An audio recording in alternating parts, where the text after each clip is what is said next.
कनुप्रिया ज़रूर पढ़िएगा।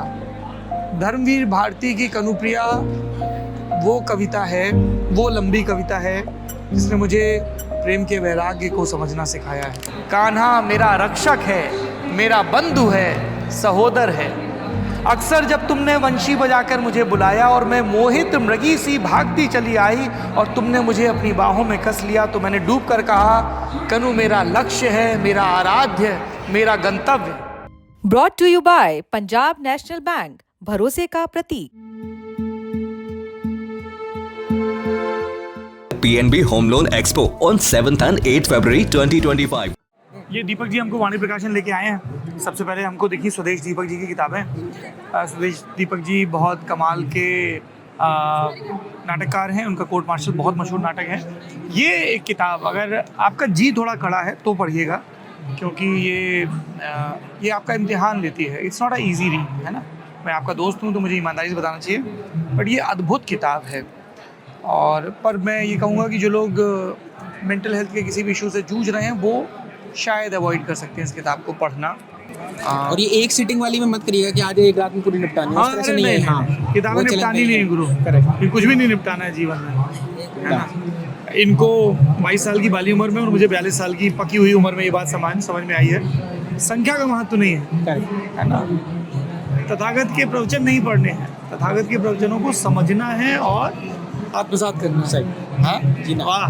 दीपक जी के साथ मैं भी सीख गया हूँ। और स्वदेश दीपक जी की कहानियों के कई संग्रह हैं यहाँ पे। मातम, तमाशा, जलता हुआ रथ, देख लें यार। कहानी है नहीं तो अंदर ये देखो नाटक है। हमको इसमें है प्रतिनिधि कहानियाँ, मतलब आपको ये कि स्वदेश दीपक ये तमाशा और मातम भी वही है। हाँ। पर ये नाटक है जलता हुआ। जी हाँ, इसमें भी कई कहानियाँ हैं। तो ये मुस्कान इसकी छपाई से लग रहा है कि नया कलर, अभी ये नया कलेवर है।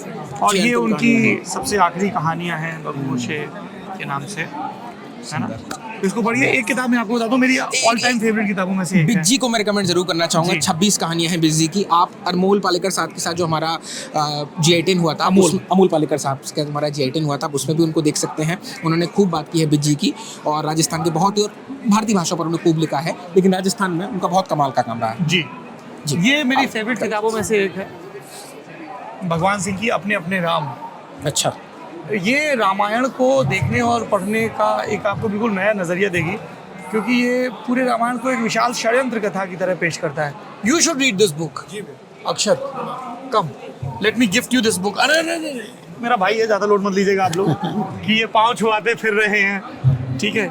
ये मैं किताब आपको तोहफे में देता हूँ। जरा इसको ये मुझे मिलनी भी चाहिए, क्योंकि मैं इनका सर्वोच्च हनुमान हूँ। और आप लोगों को विनोद कुमार शुक्ल जी की सब किताबों को खोज के पढ़ना चाहिए।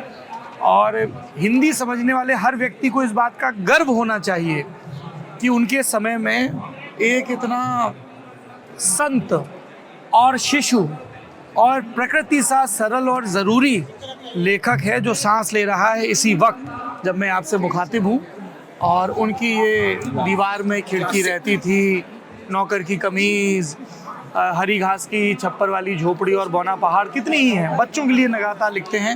रायपुर में रहते हैं, तो यदि आप कभी रायपुर जाएं, रायपुर के आसपास हों, तो विनोद कुमार शुक्ल जी के बारे में पता करिए, उनसे मिलिए जाके उनकी सहूलियत के हिसाब से।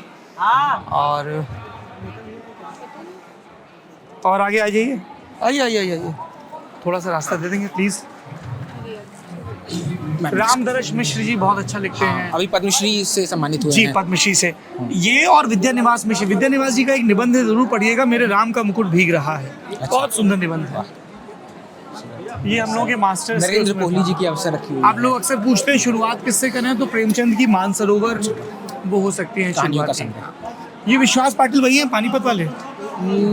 श्योर नहीं हूँ सरफ, हैं, वही है ना ये?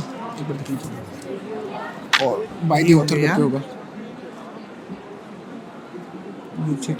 हाँ, पानीपत है ना। अच्छा, हाँ। क्या कर रहा है यार तू, मुझे डाउट में दे। नहीं, मैं श्योर नहीं था। मैंने कहा, आपने सिखाया है कि सबसे सरल वाक्य है मैं नहीं जानता। यस, ये भी एक दिलचस्प किताब है अलका सरावगी जी की।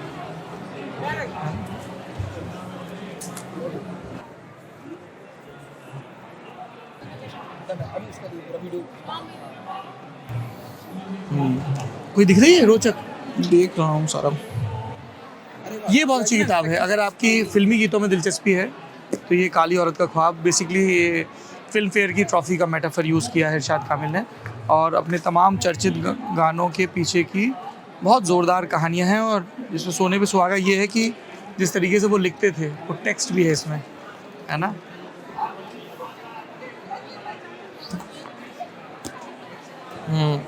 ये सिमोन की सेकंड सेक्स की हिंदी में आ गई है।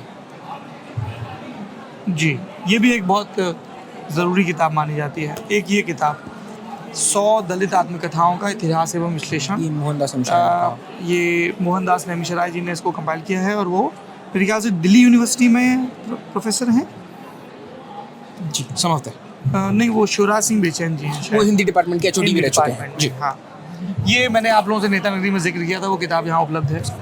जन्मशती वर्ष है ये। जी कनुप्रिया ज़रूर पढ़िएगा। धर्मवीर भारती की कनुप्रिया वो कविता है, वो लंबी कविता है जिसने मुझे प्रेम के वैराग्य को समझना सिखाया है। क्या होता है थोड़ा आम प्रेम दर्शकों का के लिए, वैराग्य। मेरे जैसे जो नौजवान है देखिए, वो जानना चाहते प्रेम हैं। जब सबसे पहले आपके ऊपर गालिब होता है तो वो आसक्ति की शक्ल में आता है, मोह की शक्ल में आता है, अधिकार की शक्ल में आता है, और ये सारी चीज़ें एक समय के बाद माया और छल साबित होती हैं। जब प्रेम बहुत बाद में अपनी पूरी रोशनी आप पर बर्पा करता है और वो ये देख लेता है कि आप खूब तपे हैं, खूब गले हैं सन्यासियों से, और उसके पहले प्रेमियों से, पागलों से विगलित हुए हैं, और आपने सब घाम सह लिया है और फिर भी आप टिके रहे हैं उस रास्ते पे, तब वो अपना उदात्त स्वरूप आपके ऊपर खोलता है, और तब आप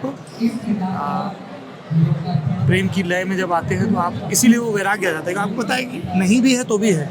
क्योंकि अगर नहीं है तो वो ये है कि कभी था या कभी हो सकता है। फिलहाल अनुपस्थिति जो है वो उपस्थिति की प्रस्तावना की तरह होती है ना। तो इसलिए तो वो प्रेम का वैराग्य वैसा कुछ होता है। प्रेम में अनुपस्थित हो सकता है, प्रेम नहीं। हाँ हाँ, वही तो। सही। तो कनुप्रिया ज़रूर पढ़िए, वो कृष्ण और राधा की कहानी है। तो कनु इज़ कृष्ण और कनु की प्रिया यानी कि राधा, धर्मवीर भारती जी की ही लिखी हुई है। और उसमें आपके पास है कनुप्रिया यहाँ पे? ज्ञान मंगवा जरा। ये तो मैं मेरे पढ़ दूंगा ये आपको मेरे उसकी। प्रोफेसर हैं सौरभ कमल चौबे। मंगवा गुरु जल्दी। हमने इनके साथ मास्टर क्लास भी रिकॉर्ड किया था ललन टॉक पर। ये इनकी किताब है दलित ज्ञान मीमांसा भारतीय समाजशास्त्र पर। अगर आपकी दिलचस्पी है, हिंदी में आप मटेरियल खोज रहे हैं एकेडमिक का, तो आप इधर देख सकते हैं दलित ज्ञान मीमांसा या भारतीय ज्ञान समाजशास्त्र। गाँव के ऊपर इनका खूब विशाल अध्ययन है। वहाँ पे एक जयंती जी ने कंपाइल की है कामुकता का उत्सव करके, एक कहानियों, इरोटिक कहानियों का हिंदी का संग्रह, बहुत कमाल का है। क्योंकि लोगों को लगता है अरे साहब कुछ चिचरा लिख दिया गया होगा, जबकि ऐसा है नहीं। मिली क्या यार वो किताब? मगर बस अभी आ रहे हैं। ज्ञानपीठ अलग लगा रखा है इस बार। मुझे उसमें से एक कविता पढ़ दूं मैं, तो दीपक जी मेरी आज की दिहाड़ी तय कर देंगे। ये किताब जरूर पढ़िएगा। गुलामगिरी। हाँ जी, ये इस देश में जातिवाद के खिलाफ और पुरुषवाद के खिलाफ और स्त्री शिक्षा के पक्ष में हमारे और आपके जिन पूर्वजों ने सबसे पहले और बहुत ज़रूरी काम किया है, सावित्रीबाई फुले और ज्योतिबा फुले उनमें से हैं। बा जो शब्द है वो सम्मान सूचक ढंग से कहा जाता है। उनका नाम ज्योतिराम गोविंदराम फुले था, बल्कि काम ऐसा किया है कि नाम कभी भी थामे जाएगा नहीं। अगर आपने कभी ललन टॉप के न्यूज़ रूम के ब्लॉग देखे तो आपको मेरी मेज़ पे एक मग दिखता होगा जिस पे मराठी भाषा में लिखा है। अक्षय कहाँ है? आ रहे। वो क्या है, विद्या बिना गली गेती, वो वाला बताओ जरा आके। ये मेरी वो किताब जिसने मुझे प्रेम का वैराग्य सिखाया। जी मैं सोच रहा हूँ इसमें कौन सी वाली सुनाऊँ, मुझे बहुत पसंद है ये। काफ़ी समय तो मेरे बैग के में रहती। वो मेरे मग पे लिखी हुई जो मराठी, वो क्या है?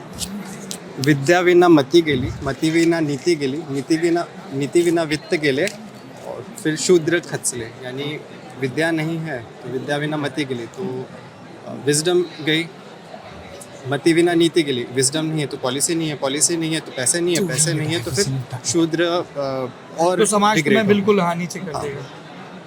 जी थैंक यू। जी हाँ ये है, पढ़ दूँ क्या? अरे बिल्कुल तुम्हारी रील के लिए जी। है। तुम मेरे हो कौन कनू मैं तो आज तक नहीं जान पाई। बार बार मुझसे मेरे मन ने आग्रह से, विस्मय से, तन्मयता से पूछा है, ये कनू तेरा कौन है, पूछ दो। बार बार मुझसे मेरी सखियों ने व्यंग से, कटाक्ष से, कुटिल संकेत से पूछा है, कनू तेरा कौन है दी, बोलती क्यों नहीं। बार बार मुझसे मेरे गुरुजनों ने कठोरता से, अप्रसन्नता से, रोष से पूछा है, ये कान तेरा आखिर है कौन। मैं तो आज तक कुछ नहीं बता पाई, तुम मेरे सचमुच कौन हो कनू। अक्सर जब तुमने माला गूंथने के लिए कटीले झाड़ों में चढ़ चढ़कर मेरे लिए श्वेत रत्नारे करौंदे तोड़कर मेरे आंचल में डाल दिए, तो मैंने अत्यंत सहज प्रीति से गर्दन झटकाकर वेणी झुलाते हुए कहा, कनू ही मेरा एकमात्र अंतरंग सखा है। अक्सर जब तुमने दावाग्नि में सुलगती डालियों, टूटते वृक्षों, लहराती हुई लपटों और घुटते हुए धुएं के बीच निरुपाय, असहाय, बावली सी भटकती हुई मुझे साहस पूर्वक अपने दोनों हाथों में फूल की थाली सी सहेज कर उठा लिया और लपटें चीर कर बाहर ले आए, तो मैंने आदर, आभार और प्रगाढ़ स्नेह से भरे भरे स्वर में कहा, कान्हा मेरा रक्षक है, मेरा बंधु है, सहोदर है। अक्सर जब तुमने वंशी बजाकर मुझे बुलाया और मैं मोहित मृगी सी भागती चली आई और तुमने मुझे अपनी बाहों में कस लिया, तो मैंने डूब कर कहा, कनू मेरा लक्ष्य है, मेरा आराध्य, मेरा गंतव्य। पर जब तुमने दुष्टता से अक्सर सखी के सामने मुझे बुरी तरह छेड़ा, तब मैंने खींच कर आंखों में आंसू भरकर शपथें खा खा कर सखी से कहा, कान्हा मेरा कोई नहीं है, कोई नहीं है, मैं कसम खाकर कहती हूँ, कान्हा मेरा कोई नहीं है। पर दूसरे ही क्षण जब घनघोर बादल उमड़ आए और बिजली तड़पने लगी और घनी वर्षा होने लगी और सारे वनपथ धुंधला कर छिप गए, तो मैंने अपने आंचल में तुम्हें दुबका लिया है, तुम्हें सहारा दे देकर अपनी बाहों में घेर गांव की सीमा तक ले आई हूँ। और सच सच बताऊँ मुझे तुझे कनू सांवरे कि उस समय मैं बिल्कुल भूल गई हूँ कि मैं कितनी छोटी हूँ और तुम वही कान्हा हो जो सारे वृंदावन को जल प्रलय से बचाने की सामर्थ्य रखते हो। और मुझे केवल यही लगा कि तुम छोटे से शिशु हो, असहाय वर्षा में भीग भीग कर मेरे आंचल में दुबके हुए। और जब मैंने सखियों को बताया कि गांव की सीमा पर चितवन की छांव में खड़े होकर ममता से मैंने अपने वक्ष में उस छौने का ठंडा माथा दुबकाकर अपने आंचल में उसके घने घुंघराले बाल पोंछ दिए, तो मेरे उस सहज उद्गार पर सखियां क्यों कुटिलता से मुस्काने लगीं, ये मैं आज तक नहीं समझ पाई। तुम मेरे कौन हो कनू, मैं आज तक नहीं जान पाई। So do read this. अद्भुत। Thank you. I love this book. ये मेरी बहुत सी दोस्त ने मुझे गिफ्ट की। ले लेते हैं, चलिए एक और प्रति ले लेते हैं। चलिए और किताबें देखते हैं। देखते हैं तो अटके रह जाएगा। आगे को जरूर पढ़िए। दुख सबको मांझता है और स्वयं चाहे मुक्ति देना वो न जाने, किंतु जिनको मांझता है उन्हें है ये सीख देता कि वो सबको मुक्त रखे। प्रेम का वैराग्य। ये थी विनोद जी का मैं जिक्र कर रहा था आपसे थोड़ी देर पहले। कविता की पुकार दे।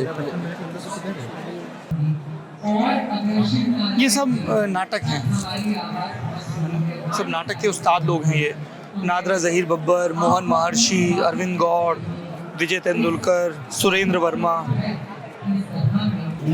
अगर आप प्रकृति प्रेमी हैं और आप पर्यावरण के बारे में अपनी समझ को थोड़ा और गहरा करना चाहते हैं, तो आपको शेखर पाठक की हरी भरी उम्मीद ये किताब ज़रूर देखनी चाहिए। इसमें खूब सुंदर निबंध आपको मिलेंगे, बहुत अच्छा गद्य है, तो आपको ये किताब ज़रूर देखनी चाहिए।